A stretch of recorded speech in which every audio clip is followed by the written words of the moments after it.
Inilah inti kajian hikam. Kajian hikam itu ingin ngasih tahu, kondisi kamu apa saja itu baik. Cuma mindsetmu yang jelek. Kondisimu apa saja itu baik. Karena Allah itu maha baik. Ketika dia menahan pemberian yang kau minta-minta itu, karena dia sayang denganmu. Astaghfirullahaladzim, astaghfirullahaladzim. Ya, sama-sama kita syahadat. Asyhadu an la ilaha illallah. Yang kuat. Asyhadu an la ilaha illallah. Wa asyhadu anna Muhammadar Rasulullah. Asyhadu an la ilaha illallah. وأشهد أن محمدا رسول الله أشهد أن لا إله إلا الله وأشهد أن محمدا رسول الله الفاتحة بسم الله الرحمن الرحيم يا رب يا نسينا صراط الذين أنعمت عليهم غير المغضوب عليهم ولا الضالين آمين. Assalamualaikum warahmatullahi wabarakatuh.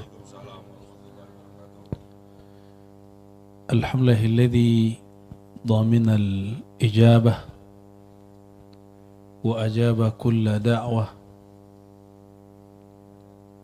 Asyhadu an la ilaha illallah, asyhadu anna Muhammadan abduhu wa rasuluh. Allahumma salli wa sallim wa barik ala sayyidina Muhammad wa ala alihi wa ashabihi wa li baitihi wa dhurriyyatihi ajma'in.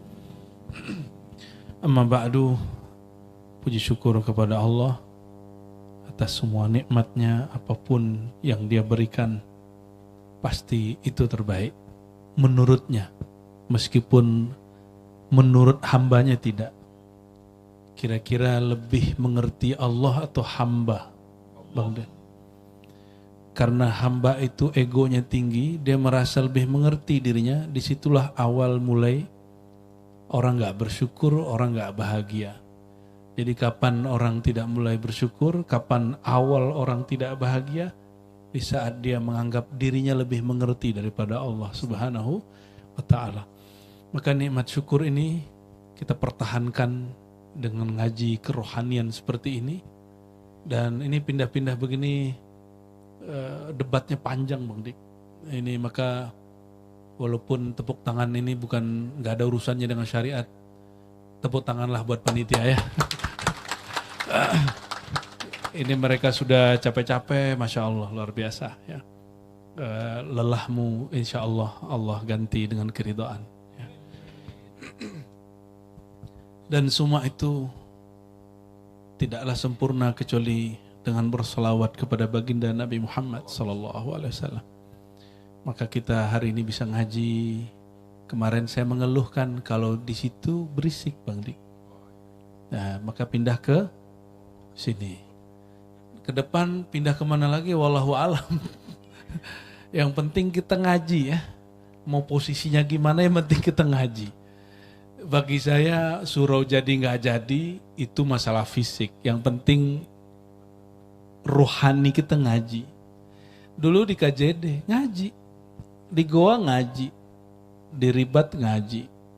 Sekarang surau Ribat kita ngaji, apapun kondisinya. Kecuali nanti musim hujan, nanti kita sesuaikan keadaannya. Ya, insya Allah. Gak usah pakai ilmu aneh-aneh, buka aplikasi BMKG aja.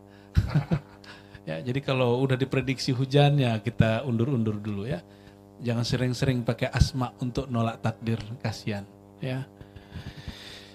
Nah, di samping saya ada Ustadz Al-Hafiz Dawamuz Zikri, biasa dipanggil Dawami. Ya.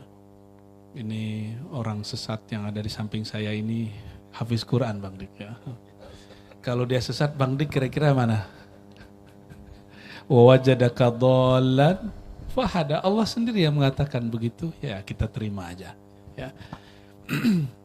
Ini kita buka kembali kitab Notailah.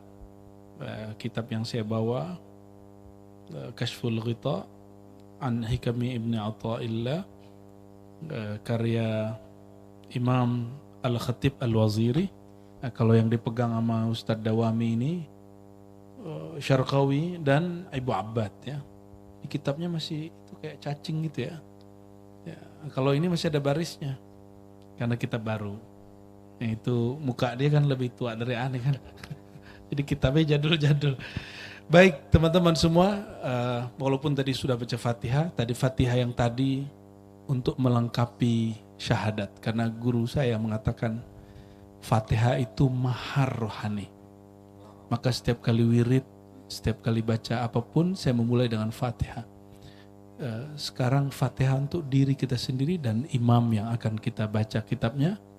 Dan tentunya untuk Nurul Mustafa Sayyidina Muhammad Sallallahu Alaihi Wasallam, untuk orang tua kita, guru-guru kita, semua panitia, semua pewakaf ya, pewakaf tanah ini dan siapapun yang berdonasi untuk membangun surau, sedikit pun yang mendonasikan waktunya, jasanya, semoga Allah menyampaikan rohaninya ke hadiratnya. Amin ya rabbal alamin. Al-Fatihah. Bismillahirrahmanirrahim. Ya hamdu ya nasin. Siratal ladzina an'amta 'alaihim ghairil maghdubi 'alaihim waladdallin. Amin. Ya, tafadhal. Bismillahirrahmanirrahim. بسندكم المتصل إلى الإمام ابن عطاء الله السكندري قال قدس الله سره قال اجتهادك فيما ضمن لك وتقصيرك فيما طلب منك دليل على انطماس البصيرة منك. Kesungguhanmu terhadap hal yang sejatinya telah dijamin untukmu dan ketidaksungguhanmu terhadap hal yang sejatinya dituntut untuk terbit dari dirimu, itu merupakan bukti akan matinya mata hatimu.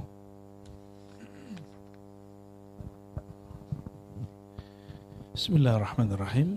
Ibn Athaillah menyindir kita semua yang menghabiskan waktunya lebih banyak di tempat bekerja, bahkan mungkin lebih banyak di jalan.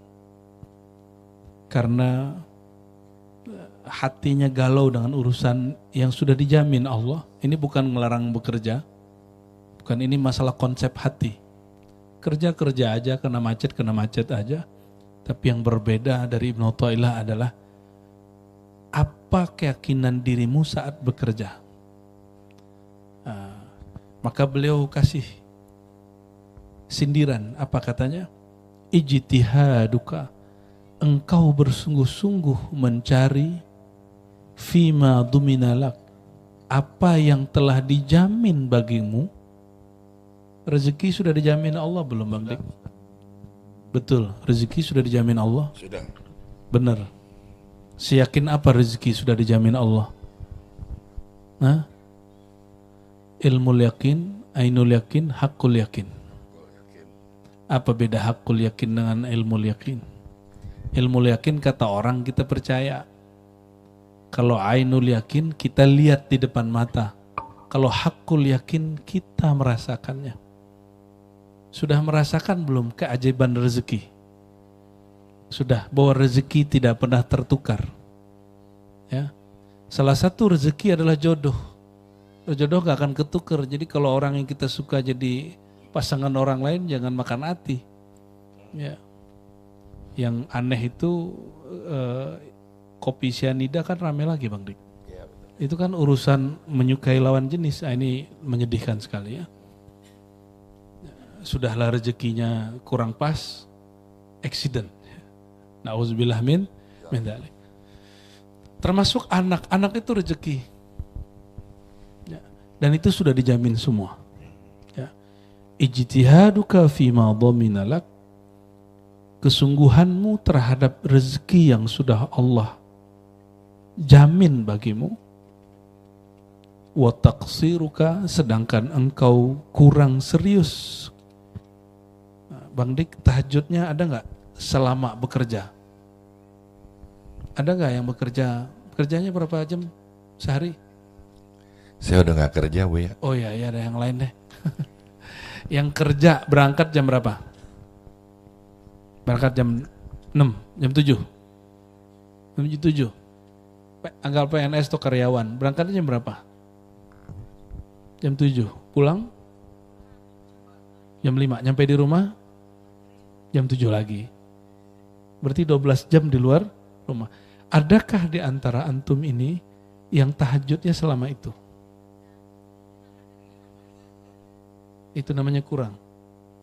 Benar nggak? Katanya akhirat dan dunia mesti seimbang. Seimbang mau 50-50. 50% mau. Tidak. Jadi tidak ada ayat yang menyebutkan bahwa dunia dan akhirat itu seimbang. Yang ada itu Allah mengatakan ibtaghi fima ataakallahu ad-daral akhirah. Surat Al-Qasas ya. Ini kopiahnya, kopiah Bugis ya. Saya baru carilah apa yang Allah berikan kepadamu, yaitu negeri akhirat. Dan itu nggak pakai tapi, nggak pakai dari, nggak pakai sebagian. Carilah semaksimal mungkin negeri akhirat. Tapi giliran dunia apa kata Allah, wala tansa nasibaka. Kamu jangan lupa ya. Kalau kita kan sekarang dibalik, coba ustadz hari ini mohon maaf bahasanya dibalik. Kamu nggak apa-apa ibadah, tapi jangan lupa duniamu. Begitu nggak? Enggak begitu, ngomongnya gini. Carilah duniamu sebanyak-banyaknya, nanti jangan lupa akhiratmu. Kebalik gak sekarang perintahnya? Kalau Allah nyuruhnya apa yang dicari? Ayat ini bukan nyuruh sholat lebih lama daripada kerja. Karena dalam pemahaman kami, kerja itu juga ibadah.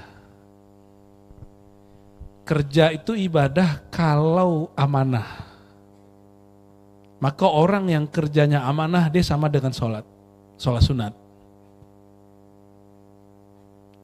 Apalagi kalau dia pemimpin, dia adil. Pemimpin yang adil itu ditaruh di 7 daftar wali Allah yang ditulis di dalam hadis Bukhari. 7 wali yang Allah jaga di saat tidak ada penjagaan di hari kiamat. Nomor 1-nya siapa? Imamun adlun. Imam yang adil. Bukan ustadz. Imam dulu. Maka sekarang banyak yang pengen jadi imam. Banyak yang ingin jadi wakil rakyat, betul nggak? Mohon doa restu gitu. Ya nggak apa-apa. Kan Bang Dik kalau nggak nyalon ya harus ada yang nyalon. Teman-teman yang melakukan Allah, ini ada kalimat yang agak keras di sini. Orang-orang yang dia sungguh-sungguh dalam urusan mencari rezeki dunia, tapi tidak sungguh-sungguh dalam akhirat, dalilun alam timasil basir, tanda mata matinnya buta. Jadi kalau ditanya, apakah mata batinku hidup? Jawabannya satu aja. Kamu lebih serius di depan TV atau di atas sejadah? Kamu lebih serius, maka harus diganti. Imam Al-Banani menukil seorang sufi di zaman dulu, namanya Dhahak. Dhahak ini secara harfiah artinya yang suka ketawa. Mungkin dia dulu suka ketawa. Kata dia, salah satu nikmat yang aku tidak peroleh bandingannya di dunia, rezeki yang luar biasa, mujalasatu ahlil ilmi, duduk bersama orang yang kenal Allah. Mujalasatu zakirin, begitu di riwayat lain, duduk bersama orang-orang ahli zikir. Maka teman-teman, kalau nggak kuat zikir sendiri, gabunglah dengan orang yang suka berzikir. Ini sekarang diribat untuk zikirnya masih terbatas karena tempatnya terbatas. Di lantai 3 kita hari Jumat biasanya. Semoga tahun depan ini sudah jadi suraunya, nanti kita zikir bareng di sini. Kita nikmati hidangan-hidangan langit.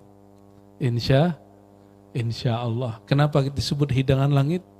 Karena setiap kali orang menyebut nama Allah, sebenarnya Allah sudah duluan nyebut nama dia. Jadi kapan kan Allah ingat kita? Kapan Allah ingat kita? Sebelum kita ingat Allah. Ya. Duluan kita yang sholawat atau Rasulullah yang doain? Cuma secara syariat orang itu diajarkan ikhtiar.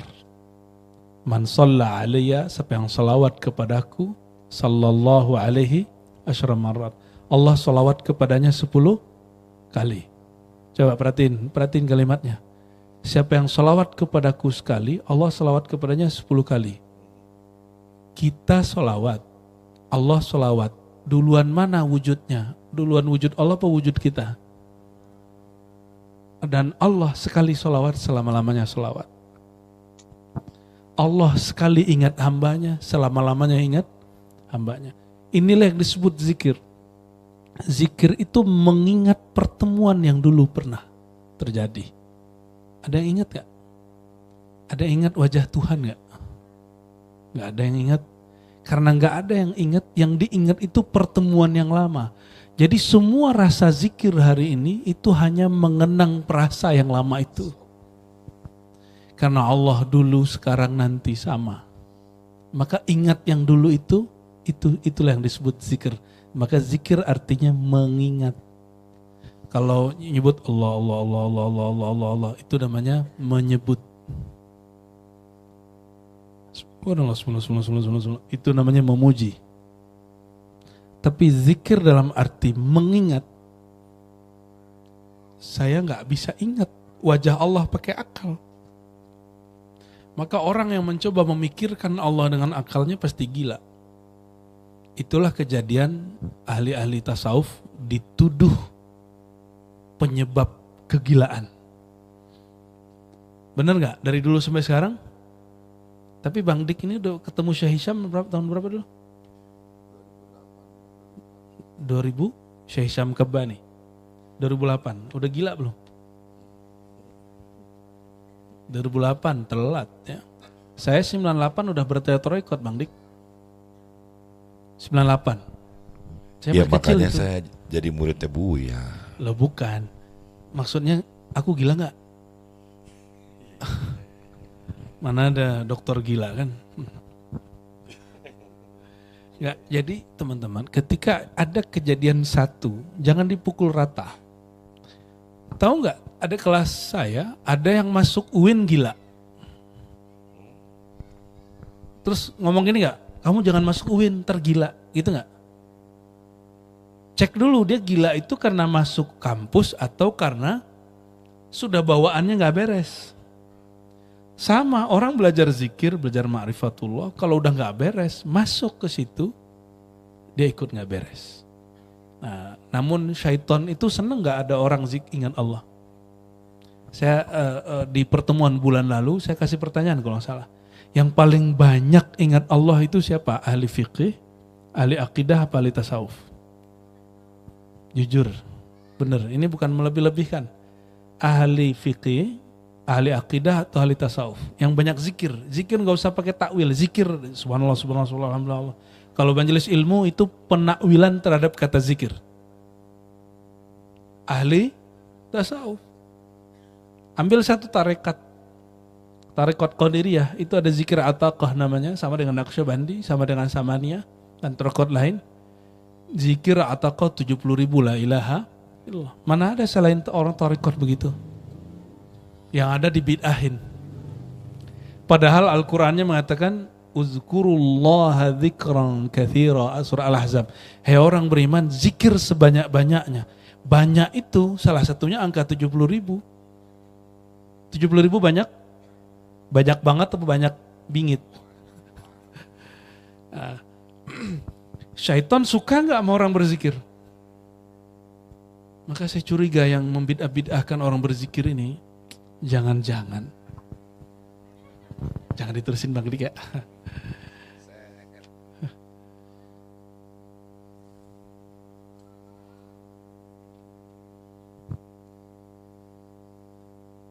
Dulu syaitan itu yang bernama Azazil pernah didatangi gerombolan malaikat. Lalu minta doa. Wahai Azazil, doakan kami supaya selamat. Loh kenapa? Karena kami dapat kabar nanti ada malaikat yang membelot. Kira-kira gitu kalau bahasa bebasnya. Apa kata Azazil? saya doakan kalian istiqamah. Saya doakan kalian dapat hidayah. Tapi dia lupa sama dirinya sendiri. Allah yahdikum. Semoga Allah memberi hidayahmu. Hadakumullah. Semoga kalian dapat hidayah. Tapi dia lupa mendoakan diri sendiri. Itu ngeri sekali. Dan ternyata terjadi. Dia yang belot itu malah yang doain itu. Ya. Nauzubillah min dzalik. Walaupun ini kisah Israiliyat, tapi ada benarnya. Ya. Kalau doain orang mulai diri dulu. Ya. Ibda biman ta'ul, mulai diri kita dulu, baru kemudian orang-orang dekat kita. Baik teman-teman semua, apa kata Imam Khatib Al-Waziri? Ciri-ciri orang yang maghbun, yang rugi. Ijtihaduka fi rizqikal madmun wa taqsiruka fi ibadatir razzaq, ya. Engkau sungguh-sungguh terhadap yang sudah dijamin, tapi lengah terhadap yang belum dijamin. Itu dalilun annaka al-maghbun, tanda kamu itu kamu rugi, ya. Maghbun artinya rugi, ya. Oke. Lanjut.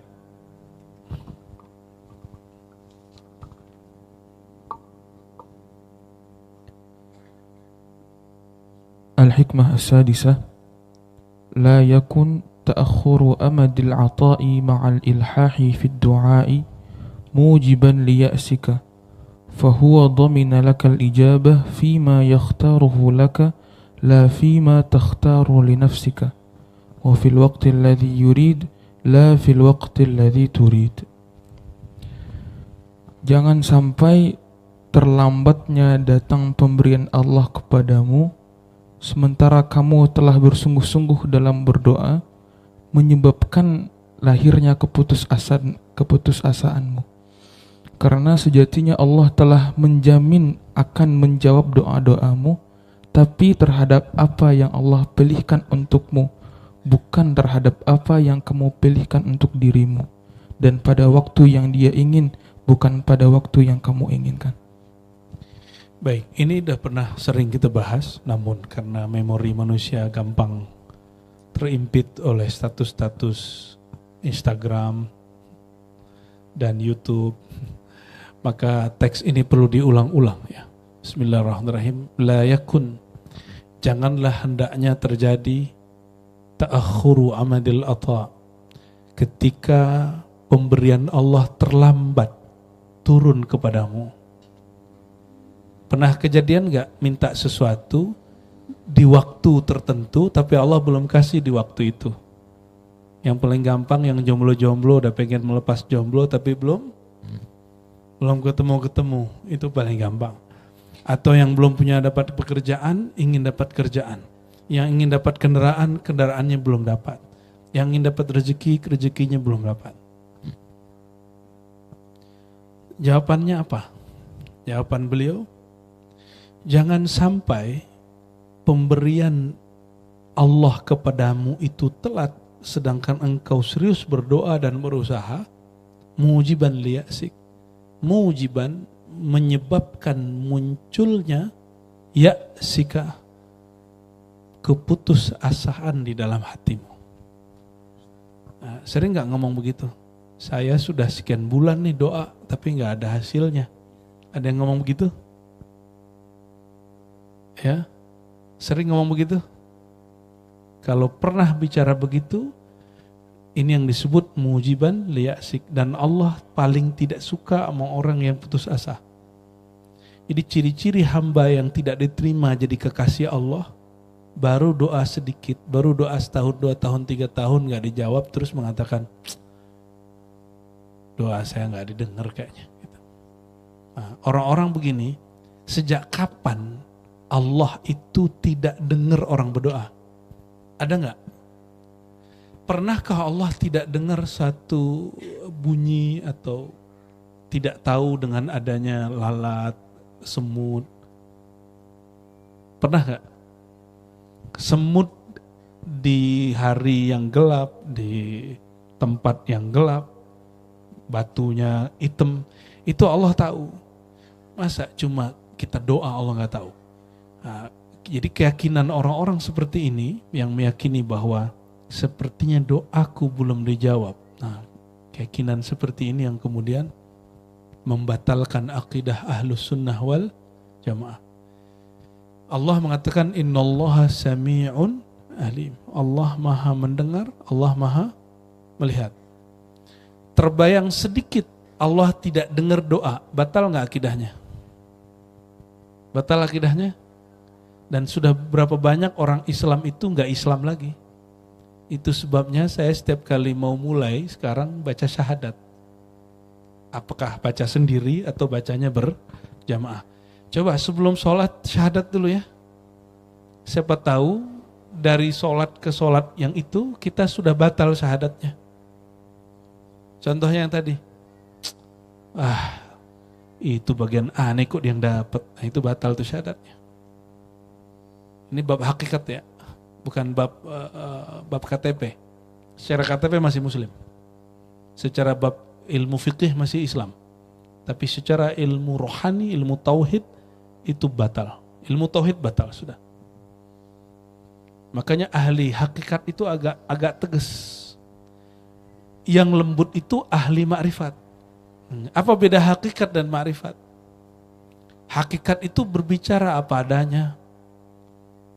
Fi hadratillah, di hadirat Allah subhanahu wa ta'ala. Karena Allah itu zul jalali wal ikram. Itu tegas. Maka Allah bertajalli kepada Sayyidina Muhammad SAW memantulkan sifatnya yaitu sifatul jamal. Maka muncullah rahmatan lil alamin. Nah, kalau bab rahmat, orang begini masih bisa diselamatin. Orang yang mengatakan tadi, Allah ini apa? Nasib gua kok begini mulu. Berarti dia sedang meratapi nasibnya.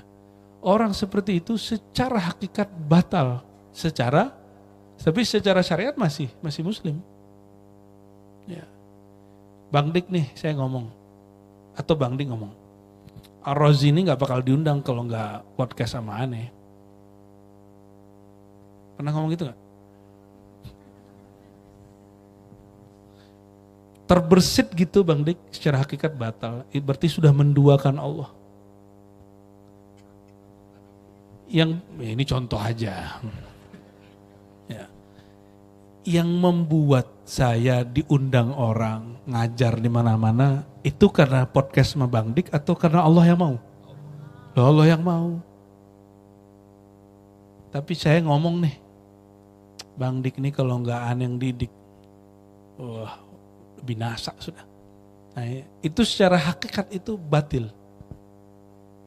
Kalau dia seorang guru mursyid, itu mursyid yang di kolbunya ada syirik khafi. Ada syirik, sama Bang Dik ngomong kayak tadi, itu syirik khafi. Syirik khafi, ini berbahaya. Syirik khafi itu syirik yang tersembunyi di dalam kolbu yang tidak tampak. Maka yang tahu cuma ahli kolbu. Nah, ini yang sering saya sampaikan sampai 2 bulan itu yang kita ulang-ulang terus. Kulluka syirkun khafi. Semua yang engkau katakan ini kamu, ini darimu, itu syirik khafi. Kenapa engkau tidak mengatakan ini Allah, tapi Allah menyertakan aku di dalam perbuatannya? Baru benar itu. Ya. Lalu beliau mengatakan, ya. Nah, ini yang membuat saya senang. Fahuwa dhamina lakal ijabah. Wahai murid, semua doamu sudah dijamin. Dijamin ijabah. Ini perkataan Ibnu Athaillah Sekandari. Semua yang ngaji hikam malam ini adalah murid Ibnu Athaillah Sekandari. Apa kata beliau? Wahai murid, semua yang engkau minta itu sudah dijamin ijabahnya. Pengen diijabah di dunia apa di akhirat? Di dunia. Beneran? Yang mana nih? Ada yang dunia, ada yang akhirat gitu ya. Pengen masuk surga nggak? Tahu nggak nanti makom di surga itu makom tertinggi itu didapat bagi orang, salah satu yang tertinggi didapat oleh orang-orang yang doanya belum diijabah di dunia, diijabahnya di akhirat. Terus dia ngomong, ya Allah kalau begini sebaiknya dulu aku meminta. Jangan ijabah di dunia, ya Allah ijabah saja di akhirat. Kenapa orang-orang yang berdoa itu ditinggikan? Karena orang berdoa itu merendah, maka di akhirat ditinggikan. Mau tahu wali Allah maqam yang tinggi? Itu wali-wali yang dia merendah. Nah, itu yang disebut ma'rifat. Kalau orang hakikat masih bisa tergelincir. Karena orang hakikat itu ada sedikit jalalnya. Dia lupa kalau dia masih hamba Allah, bukan Tuhan. Ya, saya ketemulah seseorang yang ngomong gini, katanya ente ngaji ma'rifat tasawuf, kok masih sakit? Aneh ngaji ma'rifat, nggak ada sakit-sakitnya, ngomong gitu. Itu matanya langsung belalak, itu udah nggak kayak manusia lagi. Ya. Kok ada kesombongan begitu? Itu kan jalalnya Allah. Nabi pernah sakit nggak? Kata orang kalau ngaji Nur Muhammad nggak bisa sakit-sakit. Bener nggak? Guru saya pakar Nur Muhammad, bahkan nama dia Nur Muhammad, sakit-sakit. Terus kok ada orang bilang, kalau orang sudah ngaji Nur Muhammad nggak akan sakit-sakit. Bukan.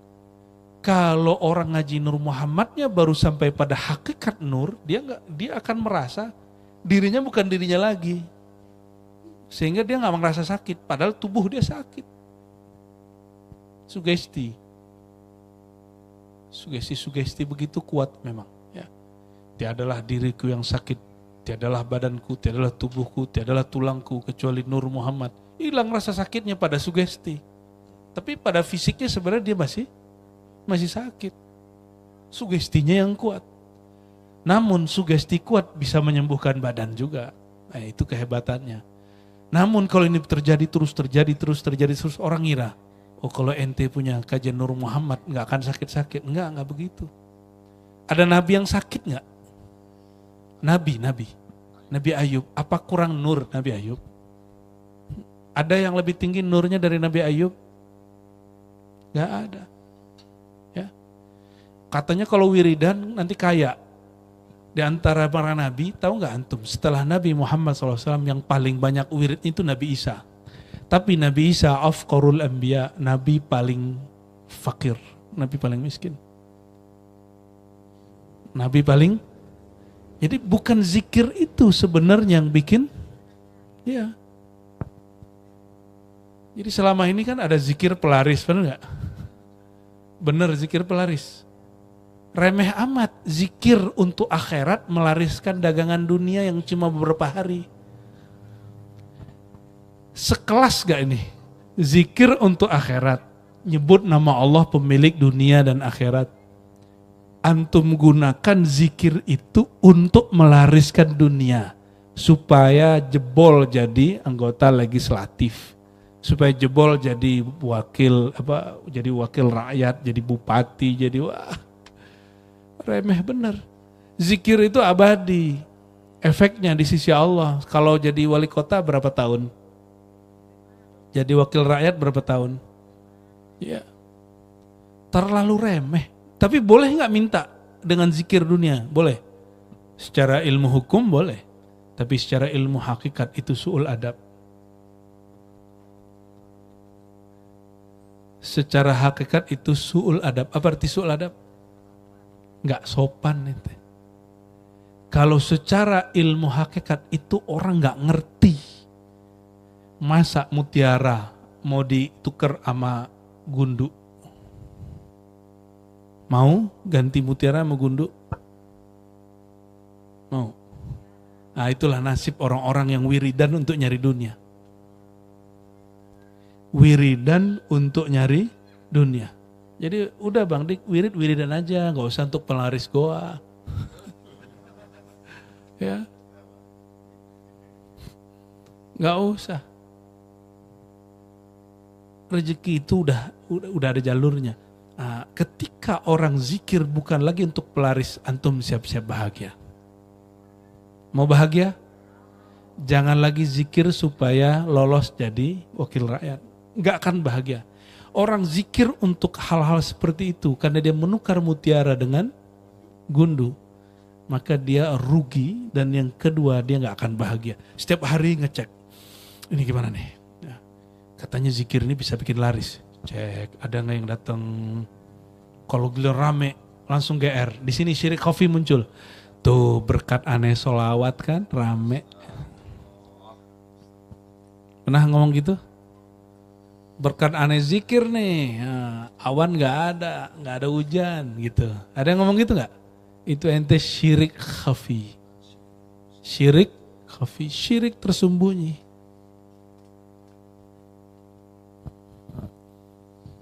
Nah ini kalau ngaji hikamnya agak sedikit dimasukin ke babul haqa'iq. Oke, mau ditambah lagi? Saya belum masuk ke bab ma'rifat, masih hakikat dulu ya, masih hakikat dulu. Fima yakhtarulak. Tapi Allah menjamin doa itu dijawab sesuai pilihan Allah untukmu, bukan sesuai pilihanmu untuk dirimu. Bang Dik punya anak, umur berapa Bang Dik yang kecil? Yang kenceng. 4 tahun. 4 tahun. Malu ya? Anak rasa cucu. Enggak, masih muda toh? Masih muda ya, ubannya aja yang udah jelas. Ketika anak minta motor 4 tahun kasih nggak? Kenapa? Karena sayang apa benci? Sayang lah, belum pantas Bu ya. Ini dia. Berarti si anak tidak lebih mengerti dirinya daripada orang tua. Paham ya? Ketika orang tua menahan pemberian permintaan seorang anak, itu bukan karena benci sama dia, tapi karena sayang sama dia. Nah, inilah inti kajian hikam. Kajian hikam itu ingin ngasih tahu, kondisi kamu apa saja itu baik. Cuma mindsetmu yang jelek. Kondisimu apa saja itu baik. Karena Allah itu maha baik. Ketika dia menahan pemberian yang kau minta-minta itu, karena dia sayang denganmu. Kalau seandainya dikasih itu bocah 4 tahun, motor jatuh nggak? Tabrakan nggak? Nah, Allah itu kalau nggak sayang kepada si hamba, minta apa aja dikasih. Nah ini hati-hati. Alamatul mal'unin al-matrudin. Ciri-ciri orang yang ditolak sama Allah. Apa aja yang dia minta dikasih. Selevel Nabi minta ada yang gak dikasih gak? Ada. Apa doa Nabi? Ya Allah, la taj'al ummati yadribu ba'duhum fawqa ba'd. Riqaba ba'd. Jangan jadikan umatku yadribu ba'duhum riqaba ba'd. Umatku berselisih, bertengkar satu sama lain. Itu diaminkan? Tidak. Makanya hari ini orang belajar fikih tengkar. Baru hijrah, ternyata hijrah itu banyak alirannya juga. Ada hijrah ke kanan, ada ke kiri. Nggak tahu Bang Dik nih hijrah yang kemana nih? Bang Ronald hijrah kemana Bang? Gimana Bang Irwan? Ya, hijrahnya? Kalau antum hijrahnya ke Ustadz, banyak jalannya. Nanti ada ilir, ada mudik, ada kiri, ada kanan. Tapi kalau hijrah ke faman kanat hijratuhu ilallahi wa rasulih. Kalau hijrahnya ke Allah aman. Karena Allahnya cuma satu. Kalau Ustadz banyak. Ya. Orang masuk thariqat, katanya hijrah masuk thariqat. Apakah orang thariqat itu adem-adem aja atau sekarang bertengkar? Tengkar nggak? Tengkar. Berarti bertorikot belum tentu beres. Orang torikot tuh, torik artinya jalan. Orang yang baru di jalan, aja orang jalan hari ini. Jadi bertorikot belum cukup. Mesti sampai kepada hakar. Orang torikot hari ini cuma wirid. Padahal guru-guru kita ahli torikoh. Mereka tidak hanya mengajarkan wirid. Mereka sebelum mengajarkan wirid, kenalkan dulu siapa nama yang diwiridkan. Hari ini baru ketemu Bang Dik misalnya nih Kiai. Pak Kiai, ijazahin zikir dong. Langsung minta ijazah. Langsung minta beban. Itu orang cerdas apa orang konyol? Ciri-ciri murid yang kurang arif. Baru ketemu minta wirid, berarti nyari beban. Seharusnya kalau baru ketemu bilang, tolong terima aku jadi murid, tolong doain supaya istiqomah, begitu aja. Gak usah minta wirid. Kalau dikasih sama gurunya 10.000 gimana? Ini amalin ya sholawat sehari 10.000. Kayaknya antum gak balik-balik lagi tuh. Jadi kalau ketemu gak usah langsung minta talqin, gak usah ngaji aja. Minta izin sama gurunya, izinkan saya ikut ngaji, ikut belajar. Gak tahu kalau guru di luar sana, mursyid di luar sana mungkin, ayo talqin itu urusan mereka. Tapi kita sedang menghidupkan, ngaji dulu, kenali dulu yang engkau sembah, baru minta amalan sembahannya. Jangan nyembah dulu sebelum kenal, nanti nyembah hantu. Gak jelas siapa yang disembah. Sembah kan menghormati, mengabdikan diri. Maukah mengabdikan diri kepada zat yang tidak dikenal? Mau gak? Nah, selama ini mohon maaf orang tua itu cuma ngingetin anak, kamu sholat. Tapi anaknya gak diajarin siapa yang disembah di dalam sholat. Ya. Akhirnya mohon maaf mungkin di antara yang hadir malam ini, ada yang merasa sholat itu beban waktu disuruh orang tuanya dulu. Bener gak? Ya, bener ya? Ya, yang ngangguk-ngangguk, yang diam-diam malu itu semuanya itu. Kira-kira lebih kenal Allah atau lebih kenal orang tua kondisi si hamba? Lebih mengerti Allah kebutuhan Bang Dik atau orang tua Bang Dik? Oke. Tapi anak kecil apa kata dia ketika orang tuanya gak ngasih? Papa gak sayang gitu ya. Ya, fa'akul lakum ayyuhal hadirun. Jadi saya sampaikan, ketika ada seseorang ngomong begini, Allah kok belum ngasih-ngasih ya? Itu rohaninya mirip seperti anak 4 tahun. Maka rohani itu ada kualitas umurnya. Jadi ada rohani dewasa, ada rohani masih anak-anak. Yang suka ngeluh, suka tersinggung, itu anak-anak. Yang suka baper, suka ngambek. Jangan dikira di Dinotorikot gak ada orang ngambek. Banyak orang ngambek di Dinotorikot. Saya aja ketemu mursyid ngambek sama temannya mursyid, padahal gurunya satu. Gak sapa-sapaan sampai mati. Katanya mursyid apa bullshit? Ya mohon maaf. Bagaimana dia mau mengajarkan orang jalan kepada Rasulullah, sedangkan jalan Rasulullah dia gak tempuh. Dia gak pernah nempuh jalan, terus dia mengajak orang ke situ. Tersesat gak? Pasti tersesat. Makanya banyak kiai-kiai dulu ngomong begini musim 2019. Yang gak nyoblos coblosanku, bukan santriku. Nah, pernah dengar gak dulu? Sejak kapan coblosan sama itu urusannya adalah urusan guru dan murid. Ya. Nauzubillah min dzalik ya. Mohon maaf jika ada yang tersinggung. Ya alhamdulillah.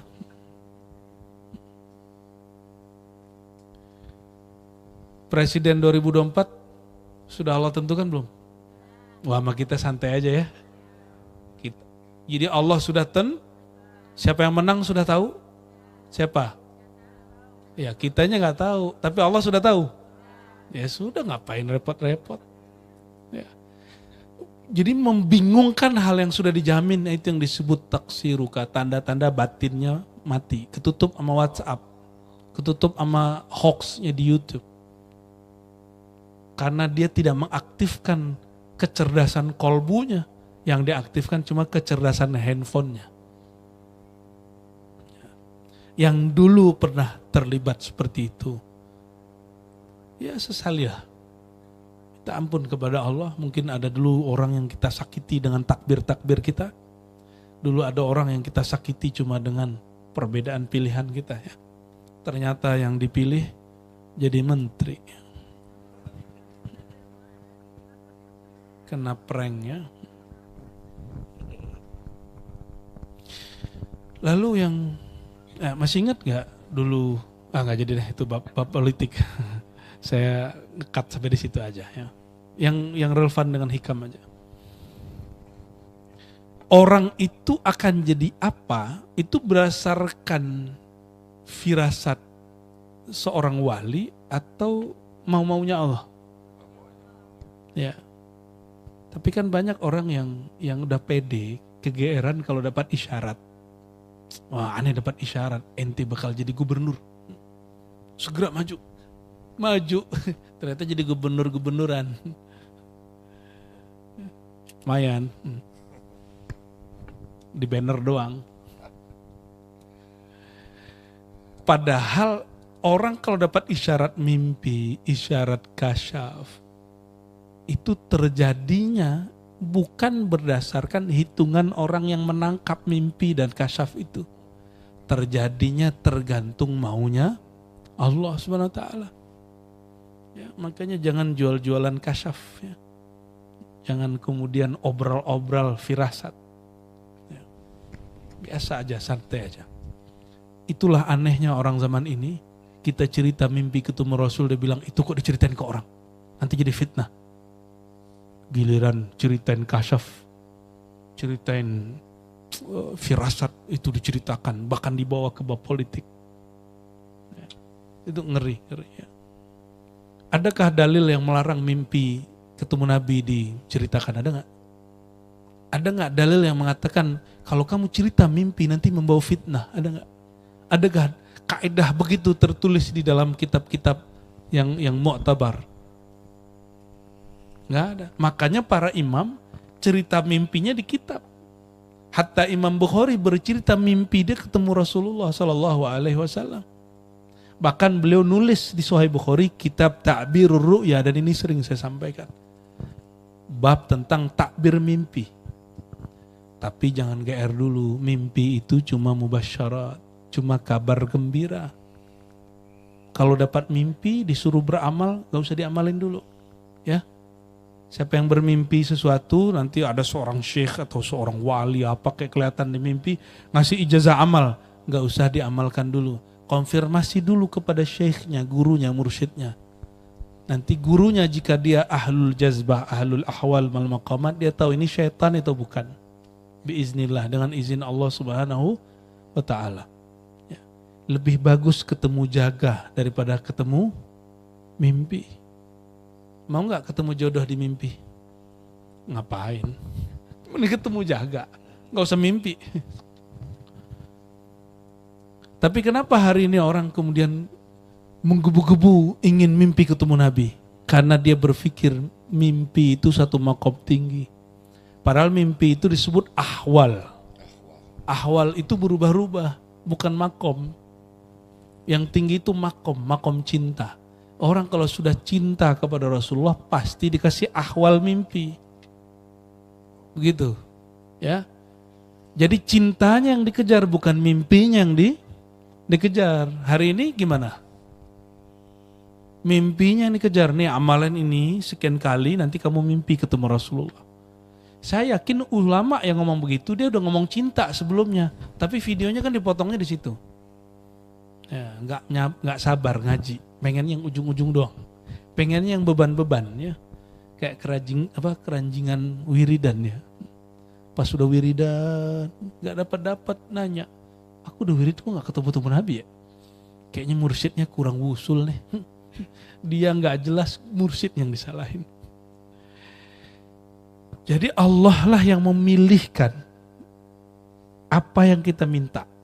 Saya minta kepada Bang Dik, misalnya Bang Dik ini jagonya apa nih? Bang Dik mengerti gambar. Saya bilang, Bang Dik, beliin dong yang itu. Kata Bang Dik, tunggu Arazi, saya nanti pilihkan yang bagus karena saya ahlinya gambar. Kira-kira saya nolak gak kalau saya ngerti Bang Dik lebih ngerti? Enggak nolak, kenapa? Karena dipilihkan oleh yang maha, oleh orang yang lebih mengerti. Bagaimana jika yang memilihkan itu zat yang maha mengerti?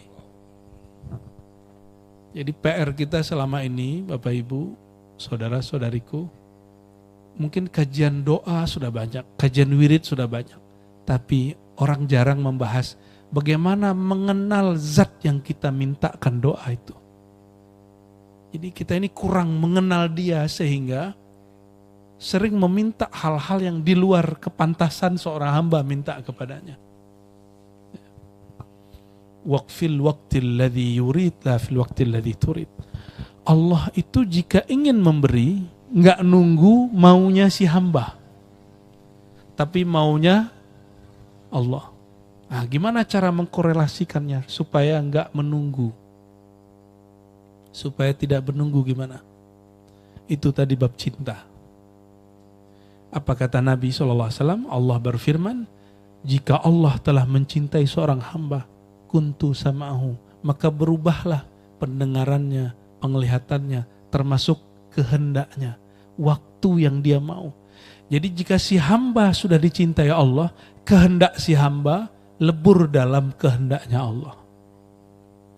Maka kapan si hamba mau terjadi, berarti itu maunya Allah. Bukan Allah mengikuti maunya hamba. Sejak kapan Allah mengikuti maunya hamba? Pantas gak Allah ngikutin maunya hamba? Atau hamba yang mesti ngikutin maunya Allah? Allah itu bukan presiden demokrasi, bukan. Allah itu maha adil, maha diktator. Hanya Allah yang boleh begitu. Tapi juga maha penyayang.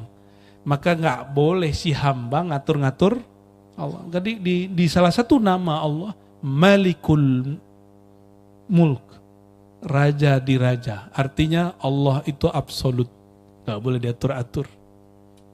Tapi apa yang dia atur itu pasti terbaik, pasti terindah.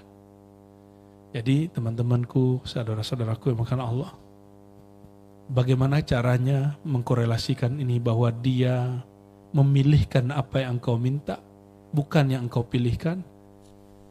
Memilihkan waktu yang dia mau, bukan waktu yang engkau mau. Maksudnya, jangan lagi ada ikhtiar dan iradah di hadapan Allah. Ikhtiar dan iradah cukup kepada makhluk. Kalau di hadapan Allah, tiadalah iradahku, kehendakku, tiadalah kemampuanku, tiadalah kemampuanku. La haula wala quwwata illa billah. Jadi gak usah tinggi-tinggi ngaji ma'rifat. Pakai la haula wala quwwata, selesai semua. Jadi ma'rifat itu 3 aja. La ilaha illallah Muhammadur Rasulullah. Yang kedua, kalau orang udah nyebut nama Rasul berarti apa? Salawat. Berarti di situ ada cinta. Yang ketiga, la haula wala quwwata illa, berarti tiada dirinya kecuali diadakan Allah. Tiada kehendaknya kecuali kehendak Allah. Udah 3 itu ma'rifat. Gampang? Nah, di situ nanti ada bismillah, ada subhanallah, itu tercakup semuanya dalam itu. Baik teman-teman, bukan Allah. Barangkali itu dulu, silakan.